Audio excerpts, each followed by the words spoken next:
আল্লাহুম্মা আমিন। আল্লাহ মাহফিলকে আপনি হেদায়েতের জন্য কবুল করে নেন। আমরা যারা মাহফিলে হাজির হইলাম আপনার ওলি না বানাই এখান থেকে কাউকে বিদায় দিয়েন না। রব্বিরহামহুমা কামা রাব্বায়ানি সগীরা। ওয়া সাল্লাল্লাহু তাআলা আলা খায়রি খালকিহি মুহাম্মাদ ওয়া আলিহি ওয়া আসহাবিহি ওয়া আজওয়াজিহি ওয়া আতবাইহি আজমাইন ওয়ারহামনা মাআহুম برحمتك يا أرحم الراحمين। السلام عليكم ورحمة الله وبركاته। भाई साउंड बढ़ाया दो, साउंड बॉक्स बढ़ाया दो, सामने माइक একটু কমায়া দাও। अल्हम्दुलिल्लाह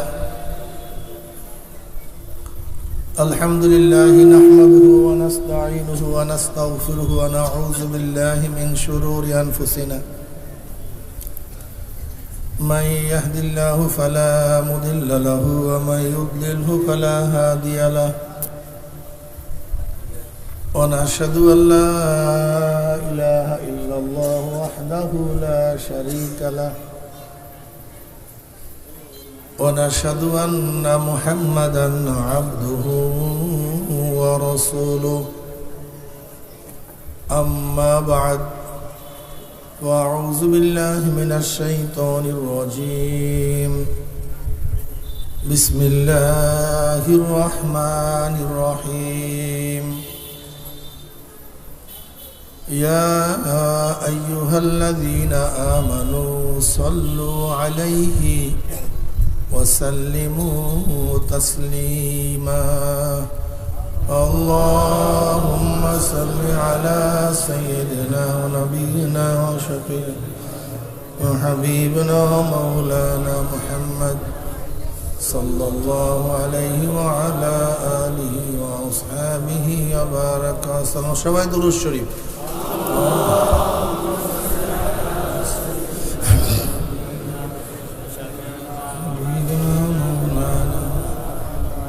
صلى الله عليه وعلى آله وسلم اللهم صل على سيدنا ونبينا وحبيبنا ومولانا محمد صلى الله عليه وعلى آله وأصحابه وبارك وسلم أعوذ بالله من الشيطان الرجيم بسم الله الرحمن الرحيم هو الذي بعث في الأميين رسولا منهم يتلو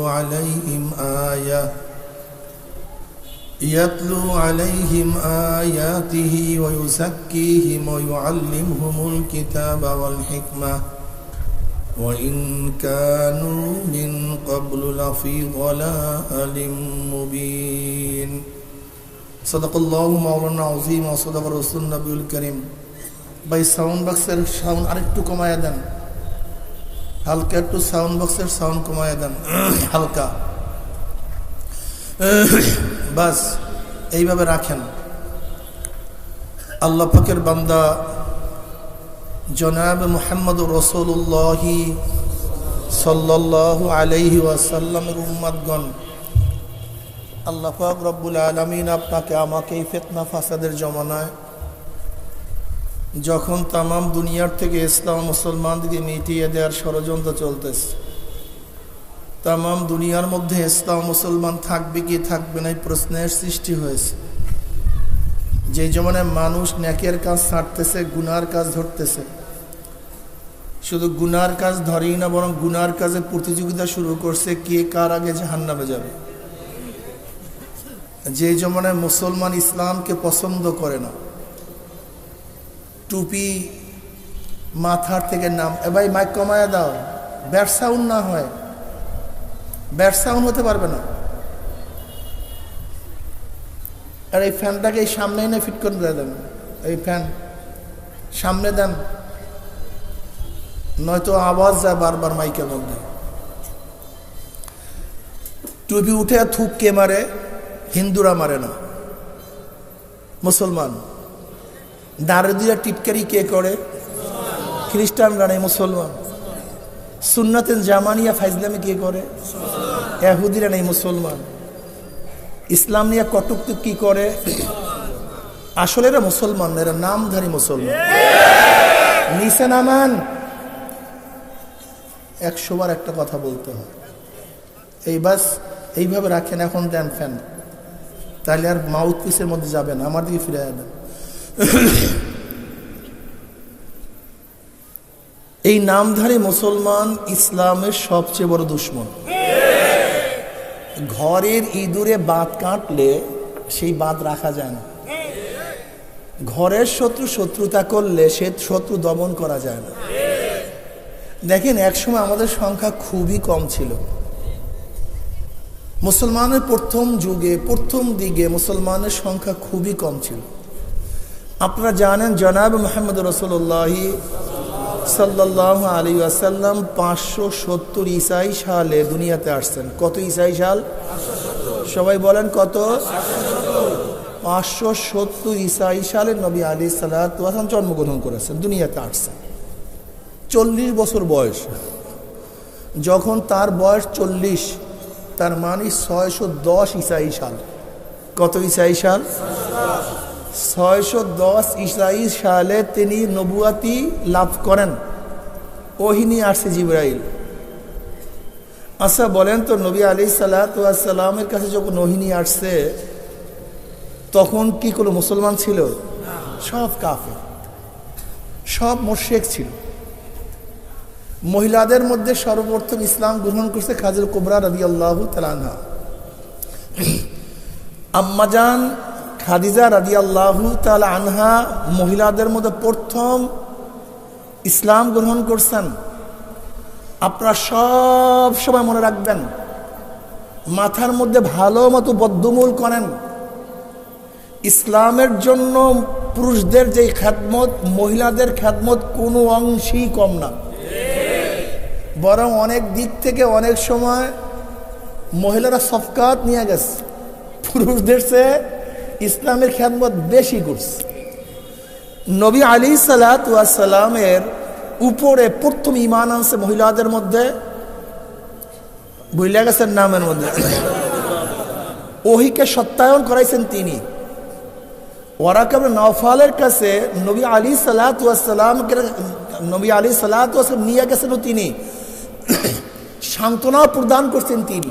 এই আম্মাজান আয়েশা সিদ্দিকা রাদিয়াল্লাহু তাআলা আনহা, কাল্লা ওয়াল্লাহি মা ইউখজিকা আল্লাহু আবাদা ইন্নাকা লা তাসিলুর রাহমা ওয়া তাহমিলুল কাল্লা ওয়া তাকসিবুল মা'দুমা ওয়া তাকতুরুদ দাঈফা ওয়া তুঈনু আলা নওয়াইবিল হক।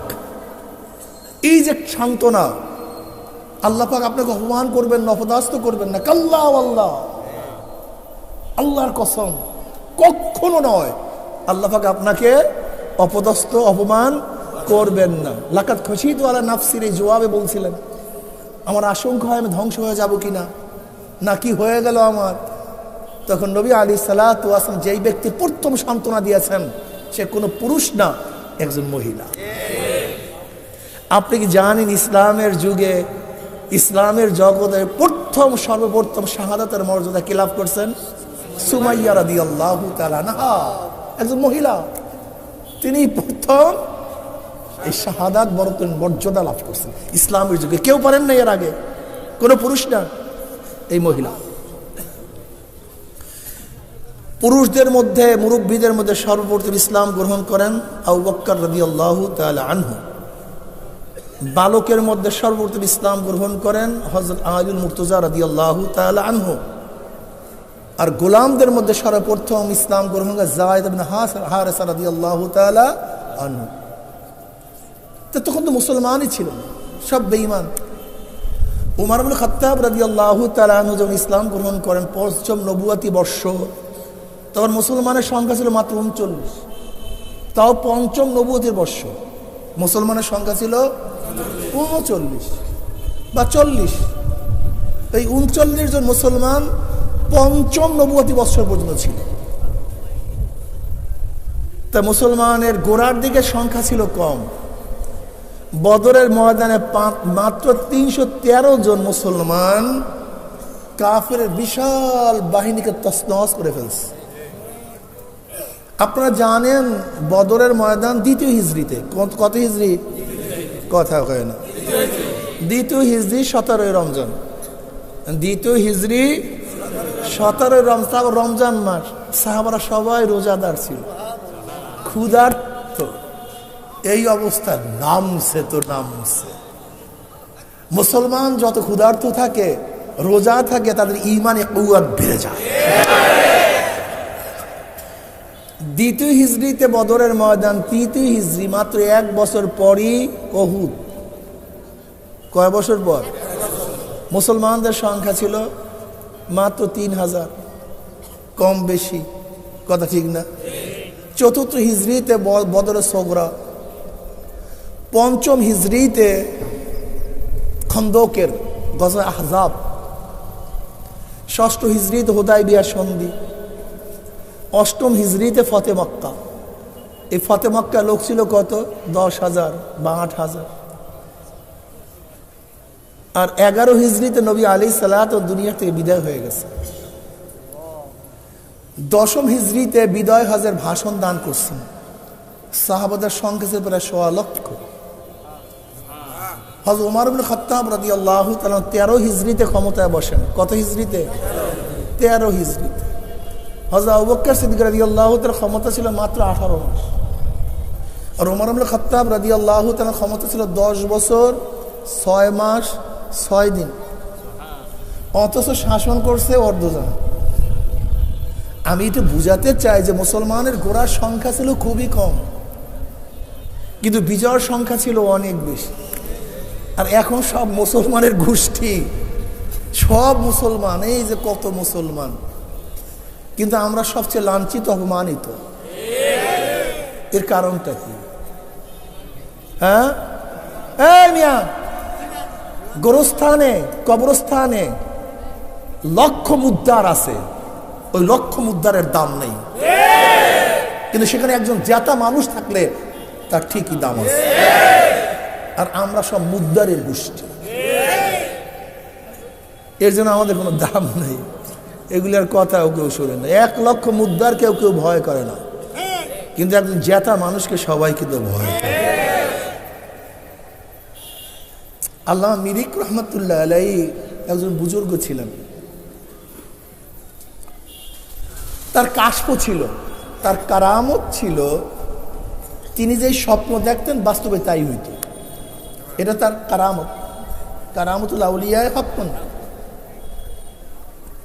কোরআনের দ্বারা সাহাবেত ওলিদের কারামত, হাদিসের দ্বারা সাহাবেত ওলিদের কারামত। কারামত আছে কি নেই? এই নবীরা দাওয়াত দেন কয় জিনিসের মাধ্যমে? 2 জিনিস। বলেন? দলিল এবং মুজিজা। সমস্ত নবীরা কয় জিনিসের মাধ্যমে দাওয়াত দেন? এক হলো কিতাবুল্লাহ, দলিল, আর একটা কি? মুজিজা। সমস্ত নবীদের দাওয়াতের 2টা প্রক্রিয়া ছিল। নবীদের অলৌকিক ঘটনাকে কি বলা হয়? মুজিজা বলা হয়। নবীরা দুনিয়াতে আসছেন কিসের জন্য? দাওয়াত দেওয়ার জন্য। আর দাওয়াতের জন্য প্রয়োজন 2টা জিনিস, দলিল লাগবে, মুজিজা লাগবে। কিন্তু নবী তো চলে গেছেন, এখন তার মুজিজা আসবে না, কিন্তু দাওয়াতটা চলবে। দাওয়াত, এর জন্য ওলিদের কাছে 2টা জিনিস থাকে, দলিল থাকে, কারামত থাকে। কি থাকে ভাই? দলিল থাকে, কেরামত না, কারামত। কারামত থাকে। এর জন্য দেখবেন ওলিদের কাছে সব সময় 2টা জিনিস থাকে। এই পাক বাংলাদেশে আসলে আমরা অধিকাংশ মানুষ জাহেল, এটা আমাদের সবচেয়ে বড় খতরনাকি। এই মূর্খতা হলো আমাদের সবচেয়ে বড় রোগ। না জানা হলো আমাদের সবচেয়ে বড় রোগ। এই অনেকেই মনে করেন পীর মুরিদি লাগে না, এটা আবার আসলো কোথার থেকে, এটার দরকারটা কি? অনেকে আবার ঘৃণাও করে, ওরা জাহেল। তুমি যে আজকে কলেমা পড়ছো, তোমার মাথায় টুপি, তোমার চেহারায় দাড়ি, তুমি নামাজ পড়তেছো, তুমি আল্লাহকে চিনছো, তুমি কি জানো এই তোমার এই কলেমা পড়ার পিছনে খাদমত কাদের ছিল, চেষ্টা কাদের ছিল, সাধনা কাদের ছিল? বেকুব তোমার জানাই নেই। এটা তোমার সবচেয়ে বড় সমস্যা। এই পাক বর্তমান উপমহাদেশে প্রথম কালেমার দাওয়াত নিয়ে আসছেন মাইনুদ্দিন চিশতি রহমতুল্লাহ আলাইহি। মাইনুদ্দিন চিশতি চিশতিয়া তরিকা, মাইনুদ্দিন চিশতি রহমতুল্লাহ আলাইহির উস্তাদ ছিলেন ওসমান হারুনি রহমতুল্লাহ আলাইহি। মাইনুদ্দিন চিশতি রহমতুল্লাহ আলাইহিকে পাক বর্তমান উপমহাদেশে দাওয়াত দেওয়ার জন্য, মানুষদেরকে রাহনুমাই করার জন্য, হেদায়েত দেওয়ার জন্য নবী আলাইহিস সালাতু ওয়াস সালাম ইশারায় প্রেরণ করা হয়েছে, যাও মাইনুদ্দিন ওখানে যাও, আজমিরে যাও। মাইনুদ্দিন চিশতি রহমাতুল্লাহ আজমিরে আসছেন, সেখানে কোনো মুসলমান ছিল না, সব কাফের, সব মুশরিক। সব কি ছিল? কাফের ছিল, সব মুশরিক ছিল। পিতিরাস সেখানে ক্ষমতায় ছিল। মুসলমান আসছে, এদেরকে কেউ কোনোদিন দেখেও নাই। দরবেশ মানুষ, পাগড়ি পরা, টুপিওয়ালা, দাড়িওয়ালা, জুব্বাওয়ালা, এ আবার কোন লেবাসের মানুষ, কোনো জায়গা নেই, কোন জায়গায় থাকবে? উটের যে আস্তাবল, উটের আস্তাবলে গিয়ে বাস কোনো রকমের একটু রাত্রে ঢুকছে, থাকবে সেখানে সাগরেদদেরকে নিয়ে আসছে। উঠের রাখা, এবার তোরা কোথার থেকে আসছো বণিক? হ্যাঁ, দরবেশের গোষ্ঠী, কোথার থেকে আসছো? ভাগ এখান থেকে, থাকতে পারবে না এখানে, ভাগো এখান থেকে। বেচারা আর কি করবে? মারামারি করবে? কোথায় যাবে? বের হয়ে গেছে। এক ভাঙ্গাচুরা মন্দির, যেইটার মূর্তি সব বলিতে খেয়া ফেলেছে, এর পিছনে গিয়ে কোনো রকমের বসে বসে মাওলার ইবাদতের মগ্ন। ওইদিকে আস্তাবল থেকে বের করে দিছে, কিন্তু উটের অবস্থা খারাপ। উট সব জমিনের সাথে লেগে গেছে। ভোরে একটা উট এখানে দাঁড়াতে পারে না, সব উট জমিনের সাথে সেট হয়ে গেছে, উট আর দাঁড়াতে পারে না। উঠের রাখাল চিন্তা করলে ঘটনা কি ওই দরবেশগুলিকে বের করে দিয়েছে, ওইগুলি এই কাজ করছে কিনা খুঁজতে খুঁজতে বের করছে। আচ্ছা, এ পাইস বলে, ভাই তোমাদেরকে তো তারায়া দিছি, কিন্তু আমাদের উঠতে উঠতে পারে না। তুমি কোনো মন্ত্রতন্ত্র জানো নাকি? কোনো মন্ত্র জানো? বলে, হ্যাঁ আমি ভালো মন্ত্র জানো। মাইনুদ্দিন চিশতি রহমত কি বলেন, আমি অনেক ভালো মন্ত্র জানি, যা তোমার সব দাঁড়ায় আছে, কোনো টেনশন নেই। বলে, কি মন্ত্র? বলে, যাও উটের কানে কানে গিয়া বললা ইলাহা ইল্লাল্লাহু মুহাম্মাদুর রাসূলুল্লাহ, যাও এটা উটের কানে কানে গিয়া বল। বোঝেন কোন মন্ত্র শিখাইছে? আসল মন্ত্র শিখাই দিচ্ছে। উটের রাখাল থেকে শিখেছে লা ইলাহা ইল্লাল্লাহু মুহাম্মাদুর রাসূলুল্লাহ, যাও উটের কানে গিয়া বলো। উটের রাখাল এটা কলেমা নাকি ও তো জানে না। সে তার দরকার কি? উট উঠানো, আল্লাহর নাম নিয়ে। যখনই রাখাল উটের কানে কানে লা ইলাহা ইল্লাল্লাহু মুহাম্মাদুর রাসূলুল্লাহ যেই উটের কানে পড়ছে, অমনি সে দাঁড়ায় গেছে। ভালো মন্ত্র। এখন প্রত্যেক উটের কানে গিয়া পড়ে, উট দাঁড়ায় আছে। প্রত্যেক উটের কানে গিয়া পড়ে, উট দাঁড়ায় আছে। আল্লাহর কি কৃষ্মা! যদিও তার কলেমা ছিল তখন জবানে, কিন্তু তার ওই কলেমার জবানে থাকে না, ওই কলেমার জবান থেকে কলবে নেমে গেছে। এখন অবস্থাটা কি? যে কোনো মানুষের কোনো অসুস্থতা হইল, কোনো রোগ শোক, তৎকালীন সময় তার দলিল শোনার জন্য কেউ প্রস্তুত ছিল না, তো তার বয়ান শোনার জন্য কেউ প্রস্তুত ছিল না। কিসের দলিল দেবে? কোরআন দেবে। এখন অবস্থা হচ্ছে, ওই এলাকায় যত অসুস্থ হইতো, মাইনুদ্দিন চিশতি রহমতুল্লাহ আলাইহির কাছে আসতে হবে। কোনো মন্ত্র জানো? বলে, যাও যাইয়া পড়ো লা ইলাহা ইল্লাল্লাহু মুহাম্মাদুর রাসূলুল্লাহ। এক মন্ত্রের কারবার শেষ। তার একার হাতে প্রায় 1 কোটি শুধু হিন্দু মুসলমান হয়েছে। এই মাইনুদ্দিন চিশতি রহমতুল্লাহ আলাইহি।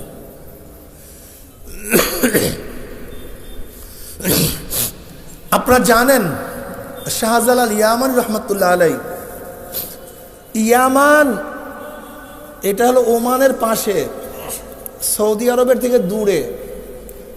ইয়ামান অনেক দূরের এক কান্ট্রি। হযরত ওয়াইস কুরুন রহমতুল্লাহ আলাইহির বাড়িও কিন্তু ইয়ামান। ওয়াইস কুরুন শব্দটা, ওয়াইস কুরুনি, এই যে কর শব্দ, এটা কোথায়? ইয়ামানে। এখন অবশ্য ওয়াইস কুরুন রহমতুল্লাহ আলাইহির জায়গাটা, ইয়ামানের জায়গাটা ওমান দখল করে নিছে, জালানের মধ্যে পড়ছে।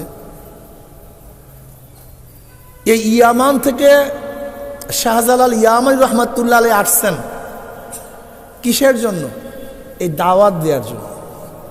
এই আমাদের সিলেটে আসছেন, এই যে সিলেটে রাজা গৌর গোবিন্দর তক্ত তাহুসকে তসনস করে ফেলাইছে, বোমার মাধ্যমে না, অ্যাটম বোমের মাধ্যমে না, কিসের মাধ্যমে? আল্লাহু আকবারের ধ্বনিত সব ধ্বংস করা হবে। আপনারা সবাই জানেন ইতিহাস, গৌর গোবিন্দ খুব অত্যাচারী জালেম শাসক ছিল, খুব জালেম। আর মুসলমানদের উপর এত অত্যাচার অবিচার করতো যা চিন্তাও করা যায় না, এত অত্যাচার অবিচার করত। বুরহানুদ্দিন রহমতুল্লাহ আলাইহি মানত করছেন, আমার যদি ছেলে সন্তান হয় আমি তার আকিকা করব গরুর গোশ, গরু জবেহ করে সবাইকে আমি খাওয়াবো। বুরহানুদ্দিন রহমতুল্লাহ আলাইহি সন্তান হওয়ার পরে তিনি তার সন্তানের আকিকা গরু জবেহ করছেন সবাইকে খাওয়ার জন্য। আল্লাহর কি কৃষ্মা, ওই গরুর গোশের টুকরা কাঠ উঠাইয়া গৌর গোবিন্দর তক্ত তাউসের ফেলাইস। আরে সব তো উষ্টা লাগছে, সব তো নাপাক হয়ে গেছে, গরুর গোশ আসছে, কে জবাই দিছে? এত বড় সাহস কার? খুঁজতে খুঁজতে পাওয়া গেছে বুরহানুদ্দিন রহমতুল্লাহ কাজ করছে, ছেলের আকিকে গরু জবাই করছে। বুরহানুদ্দিন রহমতুল্লাহ সেই সন্তানকে তার সামনে হত্যা করছে। বুরহানুদ্দিন রহমত হাত কেটে দিয়েছে, মুসলমান শাসকরা সহ্য করতে পারে নাই। দেখেন মুসলমান একটা ভিন্ন জিনিস, আমরা কিন্তু ভাই মুসলমান আমি জানি না, আমরা এখানে যারা আছি আমরা কি আমি নিজেও জানি না, আমি নিজেও অনেক সময় পেরেশান হয়ে যায় আমি আসলেও বা কি। আপনি জানেন 712 ঈসাই সালে মোহাম্মদ বিন কাসিম রহমতুল্লাহ আলাইহি সিন্ধু প্রদেশ কেন দখল করেছিলেন? একজন মহিলা, একজন মেয়ে, মুসলিম একটা মেয়ে রাজা দাহিরের দস্যু জলদস্যু কর্তৃক আক্রান্ত হয়েছিল, অপমানিত হয়েছিল, লাঞ্ছিত হয়েছিল। কয়জন মেয়ে? একজন, তাও দস্যুদের মাধ্যমে। রাজা দাহিরের কাছে নালিশ দিছে, কিন্তু ওই মেয়ের বিচার করে নাই, বরং আশকারা দিছে। ওই মেয়েটা সরা চলে গেছে ইরাকের মধ্যে। আপনারা জানেন মোহাম্মদ বিন কাসিম হল হাজ্জাজ বিন ইউসুফের ভাই, আপন ভাই। এই হাজ্জাজ বিন ইউসুফের ভাতিজা হলো মোহাম্মদ, তার কাছে হাজ্জাজ বিন ইউসুফের মেয়ে বিবাহ দিছে। মেয়ের নাম জোবায়দা, মেয়ের নাম হারুন আর রশিদ বাদশার স্ত্রীর নামও ছিল জোবায়দা। ওই নহরে জোবায়দা, যেই জোবায়দা নহরে জোবায়দা যে সবচেয়ে লম্বা নহর, যেটা হাজিদের জন্য খনন করা হয়েছিল জোবায়দার নামে। তাই সেই জোবায়দার স্বামী হলো মোহাম্মদ বিন কাসিম। আর মোহাম্মদ বিন কাসিম তো বহুত বড় যোদ্ধা ছিল, আপনারা জানেন। কাসিমের তলোয়ার ইসলামকে উপকারও করছে, ইসলামকে ধ্বংসও করছে। এর জন্য বলে কি কাসিমের তলোয়ার উদাহরণ কেন দেয়? এই কাসিমের তলোয়ার ইসলামের উপকারও করছে, ইসলামের ক্ষতিও করছে। এই আজীব এক তলোয়ার, যে এইদিকে ছুটত সে এলাকা সব লয় করত। মোহাম্মদ বিন কাসিম, তার শ্বশুর হাজ্জাজ বিন ইউসুফ, তৎকালীন সময় দ্বিতীয় অলিদের সময় গোটা দুনিয়া জয় করা শুরু করছে। হাজ্জাজ বিন ইউসুফ প্রধান সেনাপতি, কোনো শূন্য নাই। ওই মহিলা যুবতী গিয়া নালিশ দিছে, আপনারা হাজারো মুসলমান ভাইরা জিন্দা থাকতে আপনারা বোন অপমানিত হবে, লাঞ্ছিত হবে। কয়জন বোন? বাড়ি কই? কোথায় সেই সিন্ধু আর কোথায় সেই ইরাক? মুসলমানের কোনো জাত নেই, এটা জাতীয়তাবোধ বলতে কিচ্ছু নেই। এরা বাংলাদেশি, আরবি, ইরাকি, আফ্রিকান, সৈয়দ, খন্দকার, তালুকদার, এরকম কোনো জাতীয় পরিচয় মুসলমানদের নাই। মুসলমান একটাই পরিচয়, আমরা মুসলমান। আল মুমিনু কারজুন ওয়াহিদ, আল মুমিনু কারজুন ওয়াহিদ, ইনিস্তাকা আইনুহু ইস্তাকা কুল্লু ওয়া ইনিস্তাকা রাসুহু ইস্তাকা কুল্লু। গোটা দুনিয়ার মুসলমান মুমিন একটা শরীরের মতো। কয়টা শরীরের মতো? আমার শরীরের চোখের মধ্যে অসুস্থ হইলে গোটা শরীরটাই অসুস্থ হয়ে যায়, মাথার মধ্যে ব্যথা শুরু হইলে গোটা শরীরটাই দুর্বল হয়ে যায়। ঠিক গোটা দুনিয়ার মধ্যে কোনো এক মুসলমান যদি অপমানিত হয়, লাঞ্ছিত হয়, দুঃখিত হয়, তার অপমানে যদি তুমি অপমানিত না হও, তার দুঃখে যদি দুঃখিত না হও, তুমি প্রকৃত মুসলমান না। আল মুসলিম ইখওয়া, সমস্ত মুসলমান ভাই। চেনে না, শোনে না, জানে না কোথার এক মুসলিম মেয়ে কোথা থেকে আসছে, পরিচয় নাই। কিন্তু কি পরিচয় ছিল? আর কোনো পরিচয় দরকার নাই তো, আমি মুসলমান। আমাকে অপমান করছে, এ আমার খালু না, আমার বোন না, আমার আত্মীয় না, আমার স্বজন, এটা দেখার কোনো বিষয় না, মুসলমান বাস, আর কিছু দরকার নেই। কত সুন্দর পরিবেশ ছিল রে, কত সুন্দর মজার এক সমাজ ছিল মুসলমান। আর কোনো দরকার নেই। মোহাম্মদ বিন কাসিম যুবক মানুষ, মাত্র 17 বছর বয়স। আর আমাদের 17 বছরের যুবকরা মনে করে এখন পর্যন্ত বড়ই হয়নি, উঠতেই পারে, তুই উঠতেও পারবি না। বেয়াকুফ কথা। 17 বছর বয়সে তো মুসলমানরা দেশ দখল করে ফেলাইছে। অল্প বয়সে তো মুসলমানের সন্তান আবু জাহেলকে হত্যা করছে। হযরত মুআজ রাদিয়াল্লাহু আনহুমা, ছোট বাচ্চা যুদ্ধের ময়দানে আবু জাহালের মতো বড় লিডারকে জাহান্নামে পৌঁছায় দিয়েছে। এটা মুসলমান। তুমি আমি কোন সাতার মুসলমান আমি নিজেও জানি, আমার জানা নেই। মোহাম্মদ বিন কাসিম চিন্তা করলেন কি করা যায়, আমার এক বোন আসছে নালিশ নিয়ে, সৈন্যও তো নাই। এরপর তিনি নামলেন, ওই বাস ন্যাংরা রুলার যারা নাই, এরকম ছোট বড় বিলায় জিলায় মাত্র 5,000 সৈন্য দখল করছে, করছে, জোগাড় করছে। কত হাজার? মাত্র 5,000। যখন রাজা দাহির সে জানছে যে মুসলমানরা আমাদের আক্রমণ করার জন্য আসতেছে, তখন রাজা দাহির 1 লক্ষ সৈন্য সমাবেশ করছে। কত লক্ষ? আর মুসলমানদের সংখ্যা ছিল মাত্র 5,000। কোথায় এরা আর কোথায় সিন্ধু? ম্যাকারনের পথ ধরে রওনা করছে। আল্লাহু আকবার। আল্লাহর কি কৃষ্মা! ওই মাত্র 5,000 সৈন্য রাজা দাহিরের 1 লক্ষ সৈন্যের উপর আক্রমণ করে তছনছ করে ফেলছেন এবং রাজা দাহিরকে হত্যা করছে। আমার মুসলিম মেয়ের প্রতিশোধ গ্রহণ করেছে। ইসকা নামায় মুসলমান। তুমি আমি কোন সাত আমি জানি না, আমি জানি না, তোমরা জানো কিনা তুমিও জানো না। ইসলাম কত মজার বিষয়।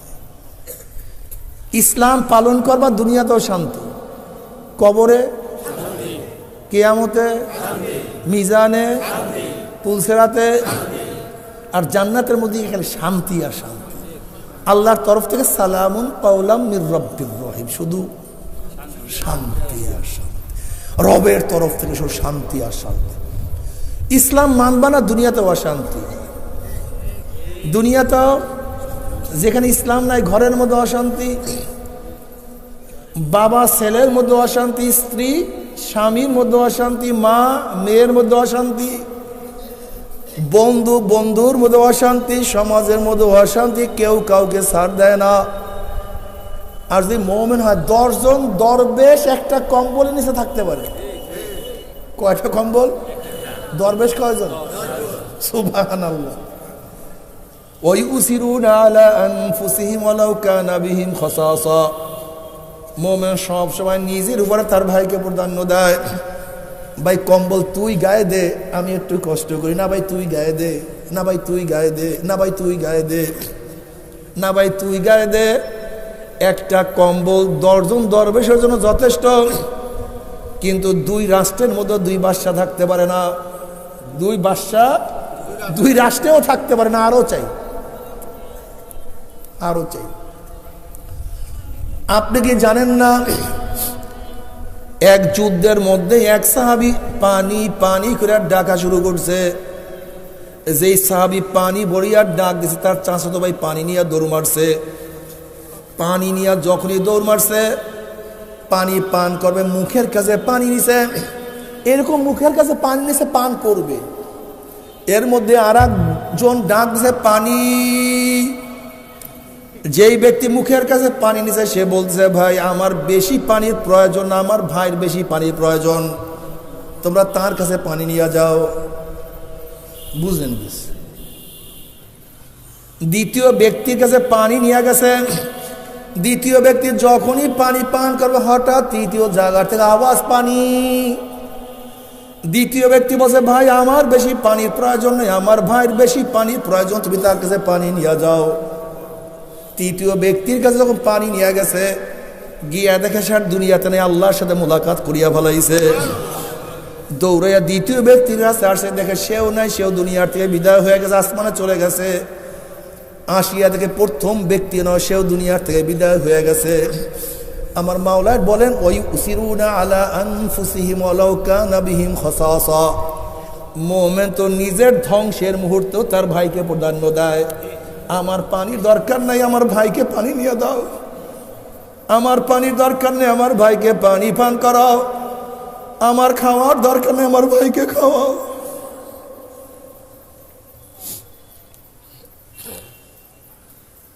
আমি দাঁড়ায় থাকি, আমার ভাই বসুক, আমি বসিয়া থেকে আমার ভাই একটু শুয়ে পড়ুক, আমি একটু কষ্ট করি, আমার ভাই আরাম করুক। তুমি কি দেখো না আনসারীরা কিভাবে সাহায্য করছে?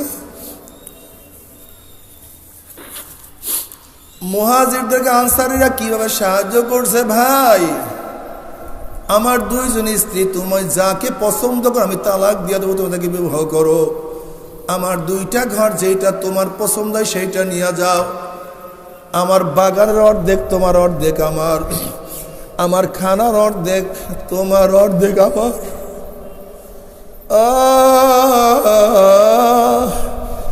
তাদের মধ্যে কি যে মোহাব্বত, হুব্বু ফিল্লাহ, বুগজু ফিল্লাহ। আল্লাহ কিয়ামতের ময়দানে 7 ব্যক্তিকে আরো নিচে জায়গা দিয়ে দিবেন।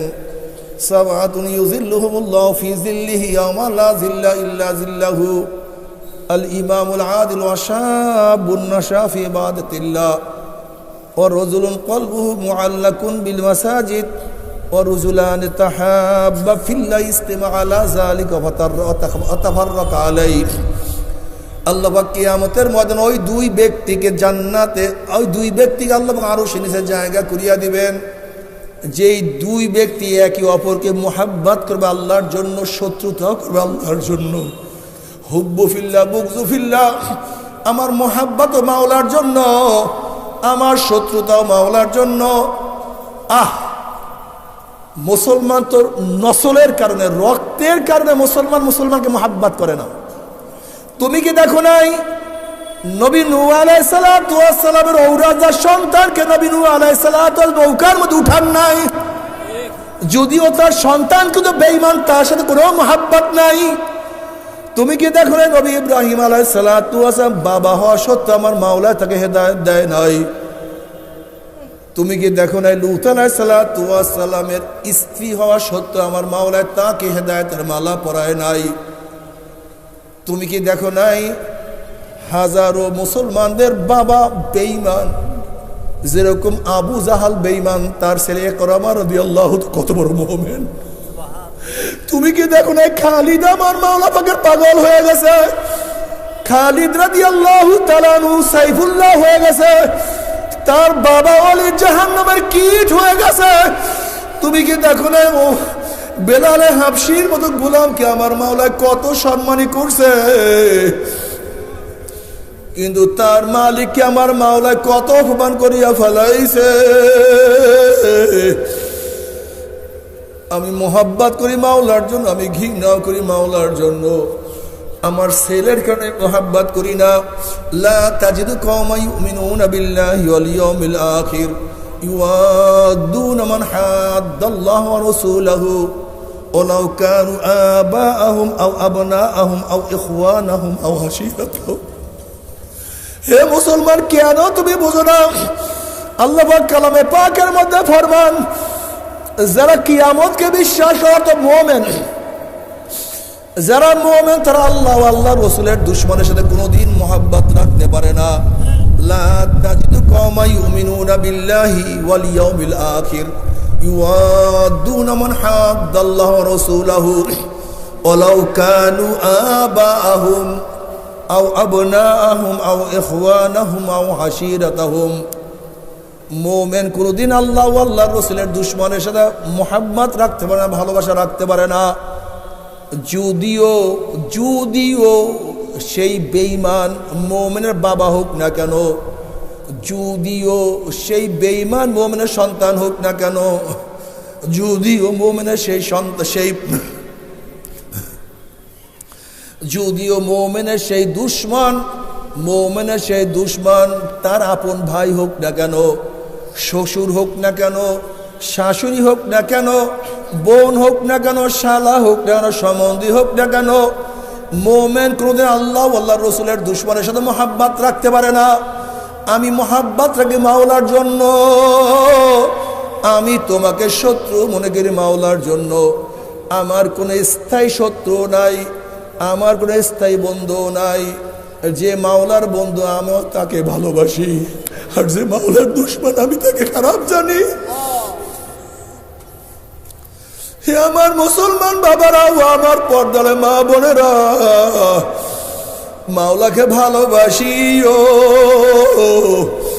মাওলাকে মোহাব্বত না করিয়া কেউ মাওলার কবরে যাইও না। যদি মাওলাকে মোহাব্বত করিয়া মাওলার কবরে যাইতেই পারো, যখনই আল্লাহ পাকের মুমিন বান্দা বান্দি কবরে যাবে, আল্লাহ পাক বলবে ফেরেশতারা আমার ওলি আসছে, আমার বন্ধু আসছে।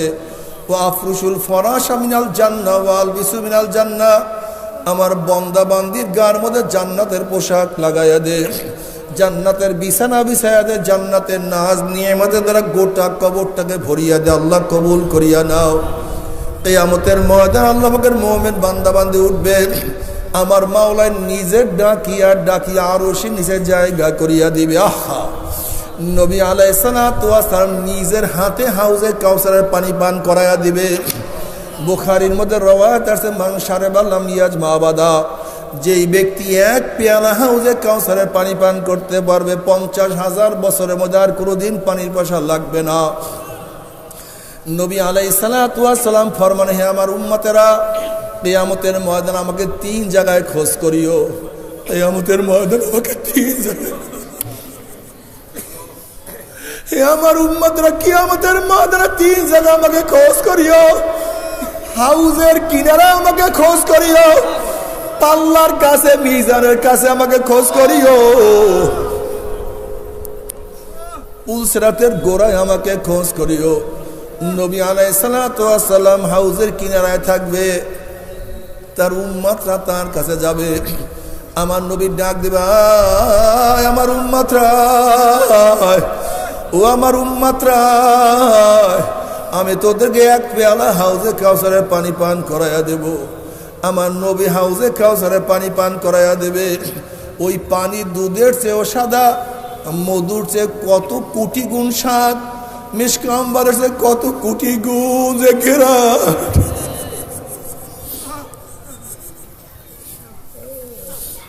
ওই পানির এত তাসির, এক পেয়ালা পানি পান করলে 50,000 বছরের মধ্যে আর পানির পয়সা লাগবে না।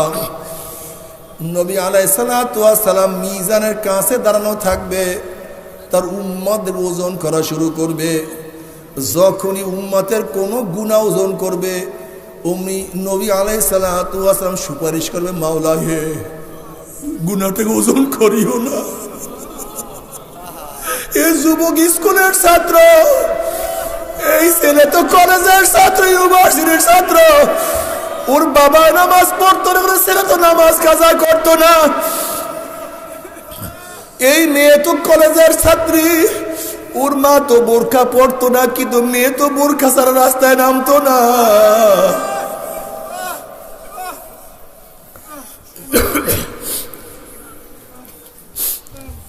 ওর বাবা তো দাড়ি কাটতো, কিন্তু এই যুবক তো দাড়ির মধ্যে পোষ মারতো না। ওর চারিদিকে গুনাহ ছিল, এ তো গুনাহ থেকে বাঁচার হাজারো চেষ্টা করছে, এরপরে দুই একটা গুনাহ তো এখনো দেখা যায়, মাওলা গুনাহটাকে ওজন করিও না। আবার যখনই কোনো নেক বাদ দেওয়া শুরু করবে অমনি আমার নবী সুপারিশ করবে, মাওলা হে এ তো পড়াশোনাও ঠিক মতো করতে পারে নাই, কৃষক মানুষ ছিল, ডেলি কাজ করতো, গরিব মানুষ, পড়াশোনার জানা সেই সুযোগও পায় নাই, কিভাবে নেক আমল করবে ভালো মতো শিখতেও পারে নাই। তারপরে শেখার জন্য হাজারো চেষ্টা করছে, এরপরও দেখা যায় কিছু নেকের মধ্যে কিছু ত্রুটি তো আছে। মাওলা নেকটাকে বাদ দিও না। বুখারী শরীফের মধ্যে রওয়ায়াত আছে, কিয়ামতের ময়দানে আল্লাহ পাক নবী আলাইহিস সালাতু ওয়াস সালাম বলবেন, ইশফা তুশাফা সাল তুতা। হে আমার নবী, আপনি আমার কাছে সুপারিশ করেন, আপনি যেই সুপারিশ করবেন আমি আপনার সুপারিশ কবুল করব। সাল তুতা, আপনি যা চাইবেন আমি তা দিয়া দেব। আমার নবী আলাইহিস সালাতু ওয়াস উম্মতের জন্য সুপারিশ করবে, আমার নবীর সুপারিশ মাওলাই কবুল করবে।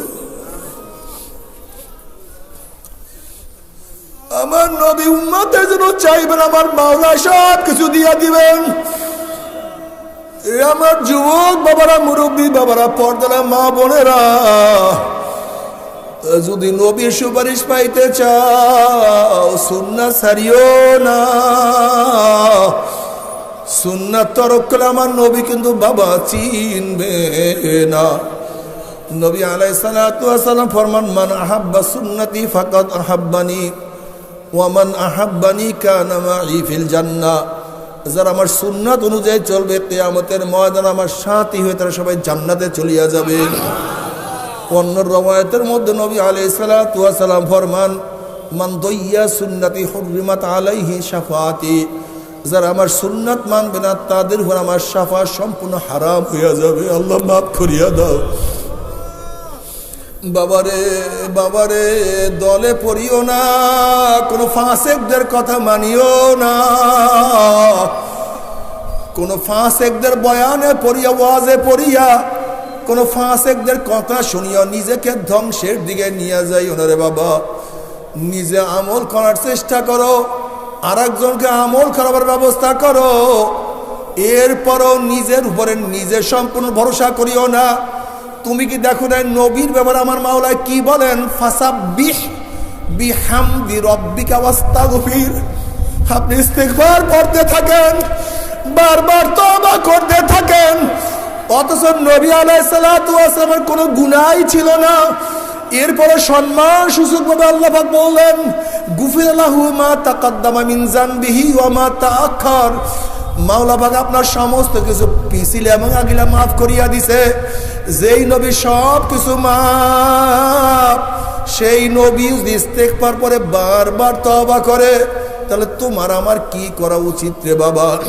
বাবারে চোখের পানি শুকায়ও না। নবী আলাইহিস সালাতু ওয়াস নামাজের মধ্যে এমন ভাবে কাঁদতেন, ওয়ান মুতাররাফান আন আবিহি ক্বাল আতাইতুন নবিয়্য সাল্লাল্লাহু আলাইহি ওয়াসাল্লাম ওয়া হুয়া ইউসাল্লি ওয়ালিজাউফি আজিজু কাজিজিল মিরজালি মিনাল বুকা। নবী আলাইহিস সালাতু ওয়াস নামাজ মধ্যে এমন ভাবে কাঁদতেন যেরকম পাতিলের মধ্যে পানি দিয়া নিচে আগুন জ্বালায়া দিলে পাতিলের মধ্যে গুম গুম আওয়াজ করতে থাকে। নবী আলাইহিস সালাতু ওয়াস নামাজের মধ্যে এমন ভাবে কাঁদতেন তার কলিজার থেকে কান্নার গুম গুম আওয়াজ বের হইতে থাকতো। যেই নবী জান্নাতে ঢোকার আগে কেউ জান্নাতে ঢুকতে পারবে না, যার কাছে শাফায়াতে কুবরা বড় সুপারিশের মালিক যিনি সমস্ত সুপারিশ প্রথম করবেন, সেই নবী যদি কাঁদতে পারে, সেই নবী যদি যার যার করে কাঁদতে পারে, সেই নবী যদি এত কাঁদতে পারে, তোমার আমার চোখে কেন পানি না?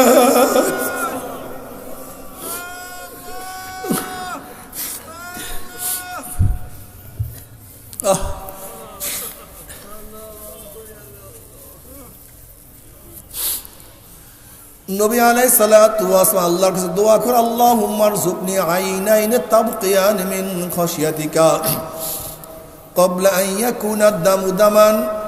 মাওলা হে, তুমি আমাকে এমন দুইটা চক্ষু দান করো, তুমি আমাকে এমন দুইটা চক্ষু দান করো যে চক্ষু তোমার ভয়ে সব সময় কাঁদতে থাকবে।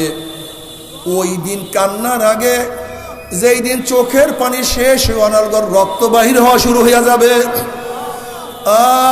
আইনাইয়া হাল্লা তাবকিয়ানে আলা জানবি, আইনাইয়া হাল্লা তাবকিয়ানে আলা জানবি, তানাসার উমরি মিয়াদি ওয়ালা আদরি।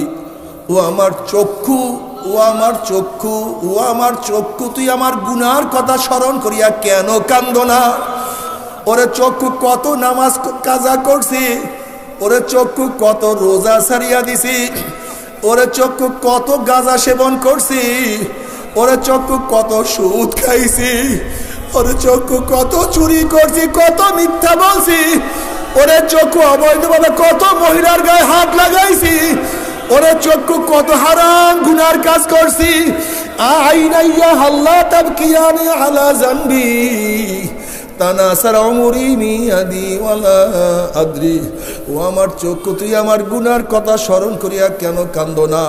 অথচ আমার সামনে আমার দাড়ি পাকিয়া গেল, আমার সামনে আমার চুল পাকিয়া গেল, আমার সামনে আমার হাতের শক্তি দুর্বল হইয়া গেল, আমার সামনে আমি কবরের কিনারায় হাজির হইয়া গেলাম, কিন্তু কোনো কিছু হিসাব মিলাইতে পারলাম না। আল্লাহ, ও আমার যুবক বাবারা, সময় চলিয়া যায়, সেকেন্ডের কাঁটা প্রতি সেকেন্ড বলে আমি 1 সেকেন্ড নাই, মিনিটের কাঁটা প্রতি মিনিটে বলে আমি 1 মিনিট নাই, ঘন্টার কাঁটা প্রতি ঘন্টা বলে আমি 1 ঘন্টা নাই। ওরে সূর্য ডুবিয়া বলে আমি 1 দিন চলিয়া গেলাম, সূর্য উদয় হইয়া বলে আমি 1 রাত্র নাই। ওরে শুক্রবার বলে আমি 1 সপ্তাহ নাই, 1 তারিখ বলে আমি 1 মাস নাই।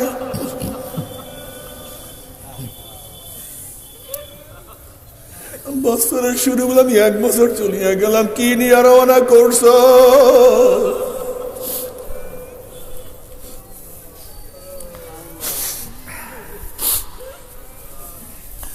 কি নিয়ে রওনা করছো? কোথায় রওনা করছো? হাসিবু কাবলা আন তুহাসাবু। কি নিয়ে রওনা করছো? কোথায় রওনা করছো? কি নিয়ে রওনা করছো? কোথায় রওনা করছো? আল্লাহ না করুক হাত একেবারে খালি হয়।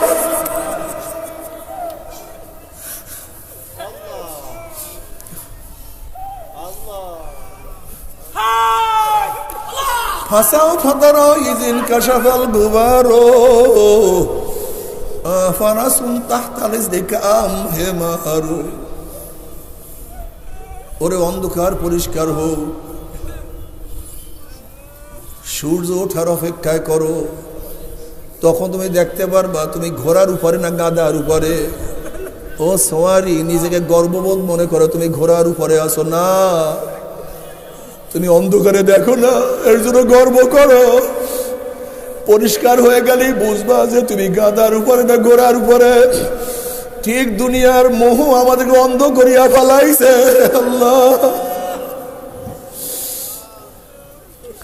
যখন চক্ষু খুলিয়া যাইবে, কবর গিয়া চক্ষু খুলিয়া যাইবে, তখন দেখবা কি যে হালাত। উপায় নাই, উপায় হবে না। ওই গর্তের মধ্যে একবার যে পড়ছে আর সে গর্তের থেকে কোনোদিন উঠতে পারে নাই। ওই গুহার মধ্যে একবার যে ঢুকছে আর কোনোদিন গুহার থেকে বের হয় নাই। ওই জায়গায় যে একবার গেছে সে আর কোনোদিন ঘরে ফেরে নাই। তুমি আমিও যখন কবরের মধ্যে যাব, সেখান থেকে আর কোনোদিন ফেরবো না। কিন্তু কি নিয়ে রওনা করছো? কোথায় রওনা করছো? না হিসাব নিকাশ না মিলাইয়া কেউ মাওলার কবরে যাইও না। তবে মুমিন মুসলমান বলতে সবাই মনে চায় গুনার থেকে ফিরিয়া নেক আমল করিয়া মাওলার জান্নাতে, কিন্তু সবাইরই যাইতে মনে চায়। গুনাহ নিয়া মাওলার জাহান্নামে কাউরে কিন্তু যাইতে মনে চায় না। কিন্তু কেনই বা আমরা নেক আমল করতে পারি না? কেনই বা গুনার কাম ছাড়তে পারি না? এর মূল কারণ হলো আপনার এবং আমার পিছনে নফস এবং শয়তান লাগিয়া রইছে। এই নফস এবং শয়তান থেকে ফেরার জন্য যে কোনো একজন হক্কানি আল্লাহর ওলির হাতে হাত দিতে হবে রে বাবা। খবরদার, বর্তমান পীর মুরিদের ভেজাল, ব্যবসা, শিরক, বেদাত, হিংসা, হাসাদ দিয়ে পরিণত হয়ে গেছে। সমস্ত আল্লাহর ওলির একমত যে এই পীরের 5 জন মুরিদের মধ্যে কম পক্ষে 3 জনকে দেখবেন আলহামদুলিল্লাহ সুন্নাত মাফিক আমল আখলাক মজবুত হয়ে যাইতে আছে। গুনার কাম ছাড়তে আছে, নেকের আমল ধরতে আছে, কলব নরম হইয়া চোখে পানি আসতে আছে।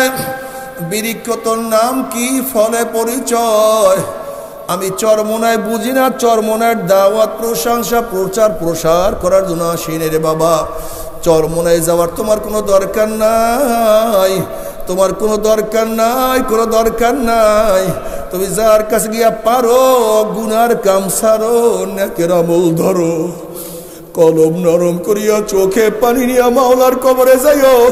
যেরকম দুনিয়ার ঘরে আগুন লাগলে পানি সারা নিবানো যায় না, ঠিক তদ্রুপ তোমার আমার গুনার দ্বারা যে জাহান্নামের আগুন জ্বলিয়া রইছে, চোখের পানিও সারা কিন্তু জাহান্নামের আগুন নিবানো সম্ভব না। কাজে আমার জন্য দোয়া চাই, আমিও দোয়া করি। সবাই সবার জন্য প্রাণ খুলিয়া দোয়া করো, যেন কিয়ামতের ময়দানে গলাগলি বাঁধিয়া মানে একসাথে জান্নাতে যাওয়ার তৌফিক